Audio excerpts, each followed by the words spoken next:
Welcome back. You're now watching the lifestyle segment of the weekend show. The topic of discussion today is consent. What is consent? What is the legal interpretation of consent, and why is it important for everyday Nigerians to understand this? Joining me to discuss this today, we have Saratu Abiola, who is a communications expert. We have Buchi Onyegbule, who is a broadcast journalist, and Ifeoma Okenyi, who is an intellectual property lawyer. Ladies, gentlemen, thank you so much for joining us in today's program. Thank you. I'll share a brief story. So in 2016, I granted an interview to an online newspaper, and we were talking about the right of the girl child. And I was quoted as saying that we also need justice for young girls who are having consensual relationship with older persons. And my social media followers educated me that you cannot have consensual, underage and older person in the same sentence. They said instead of saying that, I should just call it what it is, rape. How then do we legally define consent? A lot of people think that consent is just a yes or no decision, but legally there are implications that people under a certain age cannot legally give consent. So Saratu, how do we thereby go defining consent for the general public? Consent is very simply seeking, when you have permission. Consent is permission, essentially, to do something, and even just more broadly. In the setting of the intimate relationship, it's often directed towards the more sexual thing, where to say, okay, do you have the permission of this person to have sexual relations with them? And that's usually where it comes into play. Now, when you have two adults, the reason why that's important is because you want to make sure that there is no undue pressure, that you have that there's no undue power imbalance whereby the person is somehow coerced into saying yes because they're afraid of repercussions, they're afraid of punishment, or so on and so forth. And that's actually why things like power is cannot be extricated from the question of consent in relationships. That's why you can't have an adult, a big, 35-year-old, 40-year-old, even 28-year-old, 25-year-old, seeking a relationship with a 15-year-old, because this person is a child. He or she may see him or herself in danger and say, oh, okay, I don't know. Maybe if I just say yes, this will go away. We need to all be very careful and mindful, in our dealings with people, to ensure that what is happening in our daily interactions is, we're not lording our power over anyone else. But Buchi, people bring up the example that, in secondary school, for instance, you see a 14-year-old dating an SS3 student who might be 18, somebody that's of age. And they say in a situation like that, they love each other. That's consent. But legally, that's still, not right. A younger person cannot give consent. How then do we define relationships like that? Is it inappropriate? Yes, very clearly it is. Yesterday night, incidentally, I was at a literary forum where someone was giving a short story piece where she narrated, the character she narrated had a crush on a youth corper who was serving in the school, a mathematics teacher. And so she narrated crushing on this person from far initially, and then one day stopping by the corper's lodge in the school from the market, because she said she had an overwhelming urge to profess her love to the corper and kiss him. Incidentally, the corper says, no, you really are just a small girl. She was 14.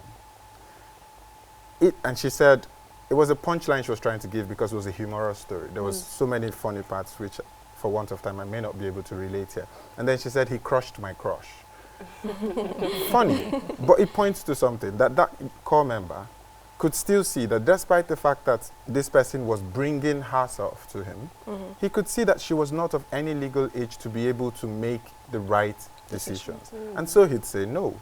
So it's inappropriate, whichever way you look at it, as long as the person is a minor. The reason they're seen as minors is because they're seen as not being mentally competent enough to make those decisions, especially of a sexual nature, for themselves. So yes, that's why it's inappropriate, which is why the issue of consent, like Saratu said, cannot be removed from power, cannot be removed from influence. So it's not just a yes or no question. It's a, can I say yes? Can I say no and not get punished for it? Can I say no without fear of fortune or favor or even of oppression? Take the relationship between a student in the university and a lecturer. A lecturer can say, well, I asked her for sex and she said yes. But there's an implicit issue there that which both of you may not talk about. There might be the fear that the student has that, oh, this lecturer may victimize me if I say no. Okay. Even if that conversation doesn't come up, it's there, even if you don't say it. So if you come out tomorrow and say, oh, yes, I'm a lecturer, I teach this student, she's above 18 years old, so she's not a minor, she can legally give consent, and she said yes. It's still not fine. There's still that power dynamic. It's the same thing with the boss and the superior. I want to bring you here because you're a member of COSA. You attend the Commonwealth of Zion Church, Abuja, and your pastor, Biodun Fatoyinbo, just got into very hot waters recently for the allegations leveled against him. 2 women have come out to say that Pastor Biodun Fatoyinbo of the COSA Church raped them several different times in the past few years. So in a situation like this, and we've also heard in the media of consensual relationships that people have had with this pastor per se, allegedly. So in a situation like this, do you believe that he can give, or he's in a position to have relationships, despite the fact that he's married, relationships with people in his church? Do you believe that he's taking advantage of his power as their pastor? Well, I can't speak for his decisions per se, but no, he does not have that. There's a power dynamic already in place. When you're of leadership over somebody, there's definitely that power dynamic.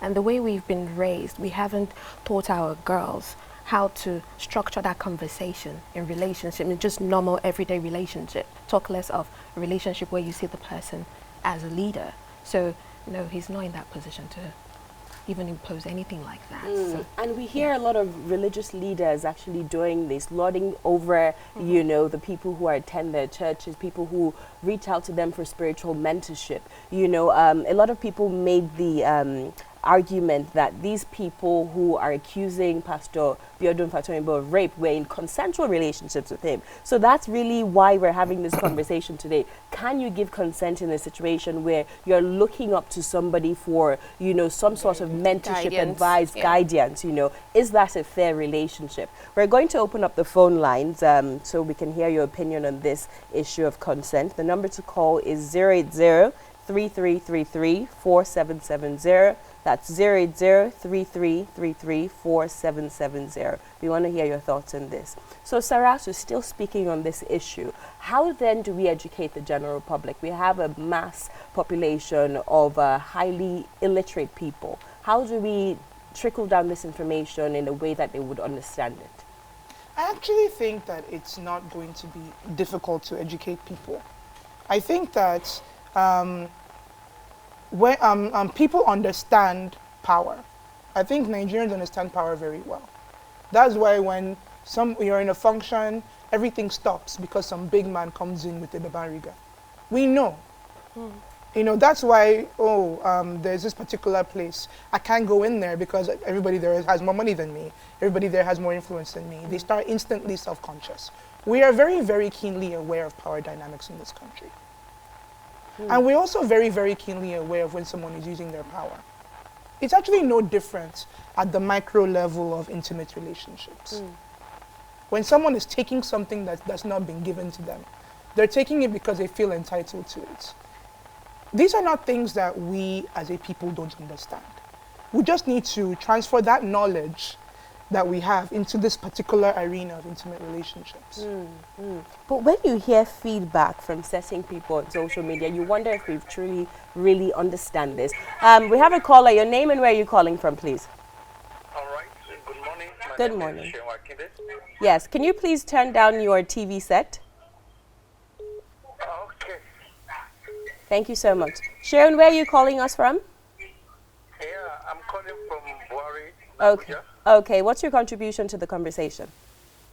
Yeah, basically with what I am saying concerning consent, I think a lot needs to be done more in that perspective, because a lot of young ladies these days do not actually have the moral understanding concerning this. I think it's a lack from the parental care. Our parents need to do a lot more on their female child, because we are in a society whereby people do not actually respect their each other's opinion. So if as a female child, if what the orientation you've actually had from your parents is positive, you'll be able to yourself and you'll be able to take decisions.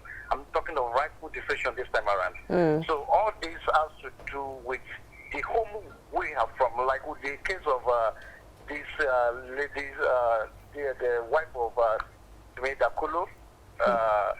You might not be able to actually pick the truth from that story. If you listen to the video from A to Z, then you can imagine somebody being raped in Ilorin for 20 years ago, came back to Abuja, worshiping the same mass church.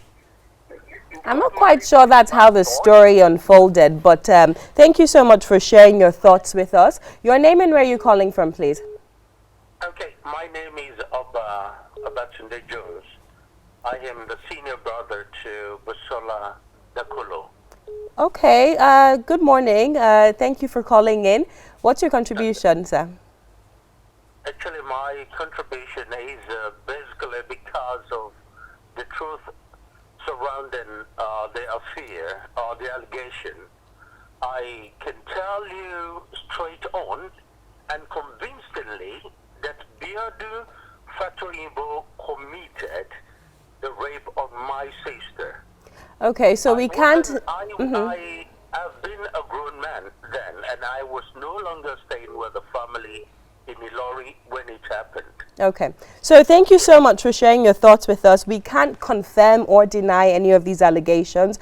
We are opening up our phone lines for everybody to call in to share their opinion on the issue of consent, not just the allegations leveled against Biodun Fatoyinbo of the Koza Church. We had the callers calling that, you know, parents need to train their daughters better. I will argue that all your children, both male and female, you know, we need to teach boys consent.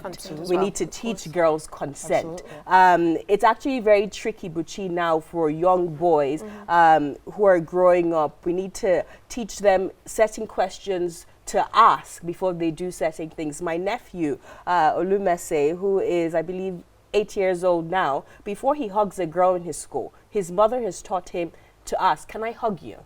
Do you understand? Before he pecks anybody, can I peck you? So these are the issues and trainings we need to give to the younger generation. So Buchi, for young boys growing up, for parents who are watching you now, thinking of how do I bring up my son in a world where so many rape allegations are thrown out? You know, if you touch someone inappropriately now, they can say you're harassing me. We saw the situation of former Vice President Biden in the United States, where women came out that he hugged them inappropriately. You know, so how do we then bring up our sons to be careful, and also our daughters to be very careful of issues like this and be sensitive to the other parties that they are interacting with daily? I take it from two angles. First, we have to have a conversation around the nature of sex in this country, possibly globally. We have to first remove that idea that sex is to be given or taken.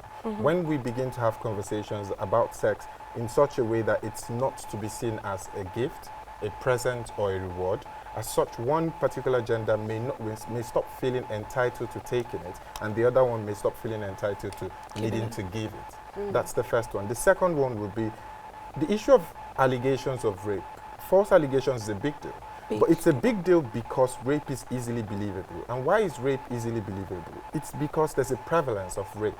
So we have a rape culture, which is why immediately someone shouts rape, it's easy to believe that someone has been raped because we know how easy it is to rape people in this country. So if we fix the prevalence, if we begin to fix that ease with which people abuse, assault, and harass people, especially sexually in this country, then you would find out that false allegations would not be so easy to be believed, because then you'd have been reducing the rape culture that we already have. So if we teach consent, especially taking it down, and consent, it's like we've all explained, it's not necessarily a yes or no situation. Yes. It's also, you have to understand the dynamics of the relationship that you're in. If we begin to teach that from very young ages, no one's ever too young to learn about sex. If we begin to teach that from very young ages, we will do two things. One, we would cut down the prevalence of rape, thereby reducing the rape culture. And two, it would on its own begin to attack the false allegations. Very true. Okay, we have a caller. Your name and where you're calling from, please. Solomon. Yes, your name and where you're calling from? My name is Solomon. I'm calling from Abuja. Okay, what's your contribution? Concerning this issue of Consent. Buchi Onyegbule and No, the issue at hand is consent. of consent, yes. I don't see when you talk about consent, it should be in the consent of the person you are having a relationship with. But I think for her to have come up this time around to say that the pastor raped her 20 years ago, two decades, I think it is belief and is disappointing for her to have come up, at this time. It's quite unfortunate. Why is that? You know why? Yes, why? I'm asking. Because she never opened up from the word go. If you... Okay, so I'm going to let you go right now. Ify, please respond to that. Okay. I think the major issue we have here in Nigeria is that we've allowed the conversation of consent to be thwarted in the region where men seem to be the gatekeepers of consent. So we need to open up that conversation. We need to get one of the callers has said had been droning on about females being trained to understand consent. It's a mutual conversation. It's an ongoing conversation. The fact that whether or not you're in a relationship and you give consent today to a boyfriend, or it doesn't mean there's consent tomorrow. There's no automatic. Do you understand? There's no automatic linear that goes, oh, you gave a consent yesterday. The easiest way we explain consent, especially with like our interns or junior legal experts, is consent fries. It's an acronym. It's the easiest way for you to understand what consent is. Consent fries. Everyone likes fries, right? You like fries. You like fries. F is consent is freely given. R is it's reversible. I is informed. What are you doing with your partner? Is there, it's not, oh, we're just having sex. Is there something else under there? Are they informed of what you're doing? Then E is the education of it. What exactly do they know?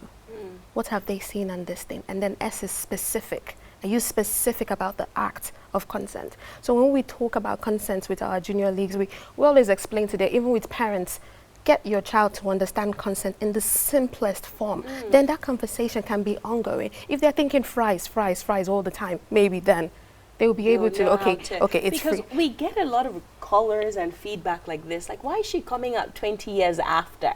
If this truly happened to her, after 2 decades, and I honestly don't know. Maybe Saratu, you can answer the last caller that, just came in, because it truly baffles me that people still don't get it. I think that we're actually right now experiencing why it's so difficult to come forward. Exactly. People are going to ask, oh, what were you wearing? Oh, what did you do? And the trauma of it, having to first work out in your head that this thing actually happened to me. Having to then grapple with the fact that, okay, what does this mean about me? We're people who, in the religious circles in which a lot of us are raised, we believe that this automatically makes us dirty. Sex is often tied to a woman's value. So imagine being a 17-year-old who grew up, spent a lot of her time in the church, you know, having received all sorts of messages around, you know, sexual propriety or impropriety. You know, there's likely a situation where you blame yourself even if it wasn't your fault. So you first have to understand that, wait, this thing is not my fault. So because you're not going to go seeking justice for something that you think is your fault. So it's actually something, so, and to be honest, you know, the time frames don't matter because you need to work through, to wade through the mud of understanding that a wrong was done to you. And however long it takes for women to wade through, not even necessarily just women, even men can be abused too. Of course. However long it takes you to wade through that, you know, it's however long it takes. Sometimes for some people, it takes 2 years. Some people 2 hours. Some people 2 minutes. Some people 20 years. And some people don't even realize that they've been abused. Exactly. Till you realize like what happened to me was not normal. Absolutely. And you know, even if you look at it, a lot of the young men in the Catholic Church that were abused didn't come out to utter a word of it until decades later. Yes, yes. So these are murky waters that people have to work through. And I think that we as a people need to understand that there's so many factors that play into how and when people are able to come out on the other side and tell their story, and that when they do tell their story, you know, I have some empathy for these issues because we need to start working towards a society where it's easier for people to come forward and for people to say, okay, you know what, this really horrible thing happened to me and it wasn't, and the shame is not mine to carry. But how do we also deal with people who level false allegations, false accusations? Buchi mentioned that earlier, he touched on that. People who do this discredit the whole, idea of coming out, or people speaking out against what's happening to them. Would I be believed? Would I be shamed? You know, so how then do we systematically, stop people from leveling false allegations and also ensure that there are consequences for false allegations? Buchi? The reason why it's a bit difficult for me to answer this question is because I honestly do not believe it's as big an issue as we make it to be. The reason I believe so is I don't believe it's as big an issue as we make it to be. However, like I said before, to fix false allegations, you need to fix the prevalence. The reason why it's easy for people to believe that you've been accused, the reason why it's easy for people to believe even when you've been accused falsely, it's because every one of us knows how easy it is for you to have committed that particular crime that you're being accused of. So if it stops being that easy, if it stops being that common, if it stops being that usual, then we would find it a bit more, we would all now grow up with a bit more circumspection to be able to say, oh, wait a minute. It's not so easy to commit rape in Nigeria. People don't just commit rape like that in Nigeria. So I will not so easily jump in and believe you. That's why I'm saying for us to fix that false allegation issue, we have to first fix the prevalence of rape. I like to say this. I like to say that we've raised 21st century women for 18th century men.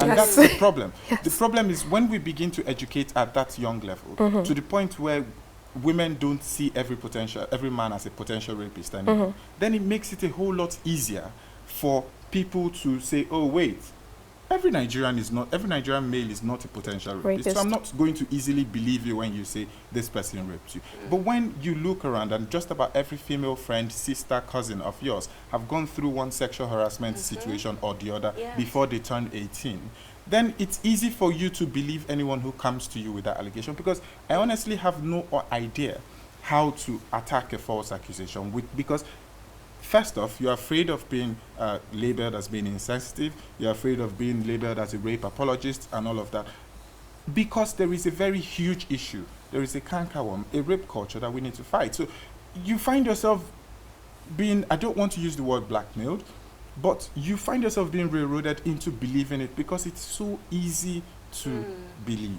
So when we make it difficult to believe in the first place, by fixing that rape culture, by fixing that prevalence, then we might begin to fight false allegation. If not, I'm sorry to say there's absolutely no way to fight it. Yeah, and I think a solution to this is just starting off with the education. Definitely. Most people don't even understand that in a consensual relationship, you must still seek consent before you participate in any activity with your partner. Amy Schumer, the famous comedian, American comedian, said she lost her virginity through rape by her boyfriend. Yes. This happened to a lot of people. So she was in a consensual relationship with a man. She was in a relationship with a man, but she didn't give him consent to have sex with her.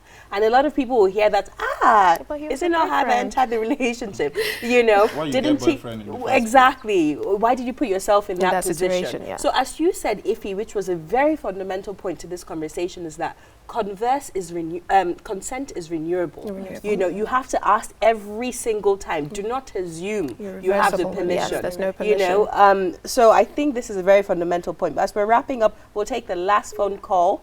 This topic of discussion is consent. Your name and where you're calling from, please. Hello, good morning. Good morning. Your name and where you're calling from? Hello, good morning. I'm Abang Edward. Okay, Abang, where are you calling from? Yes, I'm calling from Meron in Lagos here. Okay, please turn off your TV set. What's your contribution to the conversation? Okay. About the consent aspect, I believe on personal build-up because when it comes to the aspect where people depend on their parents to let them know their left from their right, that's when they will fall off track. Okay. You need to learn from both the matured and the unmatured persons, from their mistakes and from their rights. Because I have gotten my own personal build-up in the aspect whereby I have it in my own perspective that there will be no relationship between me and anybody on school uniform. Because I have built that in me that those still on school uniform, I believe they are not yet on their own minds to detect for themselves what is required of them to do as an individual, because they still have more and more things to do ahead of them. That is definitely a good place to start. Depend on your parents to let you know. Most definitely. Thank you so much for sharing your thoughts. So you heard the caller. He has made it a personal decision that he would not be dating, and it's also illegal. It's a legal decision as well. Yeah, it's also a legal decision as well. Okay, we're going to take one more. I know I said last call, but the last one more call. Your name and where are you calling from, please? Hello? Okay, I think you're watching us rather than talking. So one more call. Your name and where are you calling from? Hello? Yes, your name and where are you calling Hello? from? Good morning. No, please, I'm here. Okay, so no more calls. So, ladies, gentlemen, thank you so much for your time. I'll give you guys 30 seconds just to wrap up your final words on the issue of consent. My final word on the issue of consent is still drumming on the conversation to continue. We need to be a society that is not afraid to have those conversations. I'm so happy that, you know, this generation and seeing people's conversation on social media, people are picking up on things that need to be said. I feel this is the right time for us to talk about these hard issues. The only thing it will make us more educated, it will make us more informative, and we need to keep talking about it. And consent is reversible. That is my last word on it. My own contribution would be that I'm glad that the conversation in recent times began from institutions of worship. We have to move it to the other pillars of society. We need to move consent to conversation. We need to move the conversation around consent to universities, to public working spaces. It's amazing the amount of abuse and harassment that goes on there. To even traditional pillars in the society, uncles, parents, grandparents. We need to move that conversation there about consent. And most importantly, we need to move it into the family home. That whole statement of a man cannot rape his wife needs to die today. So we need to move that conversation from here into there. Shake every table, ask every question, hold every conversation. That's what we need to do today. Beautiful. And I would just say that we need to understand power as responsibility and not as something, a license to abuse.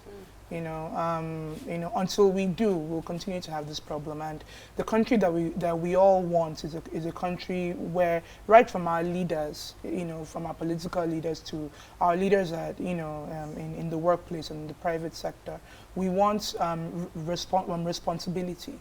So I think that we all need to understand power differently. And when we do, then we'll begin to see change. Saratu, Buchi, Ife, thank you so much for joining me on today's program. Thank you for having us. The conversation will continue on our social media pages at Weekend Show NG on Twitter, Facebook, and Instagram. Share your thoughts and comments with us. We'll take a short break right now. When we return, more on The Weekend Show. Don't go anywhere.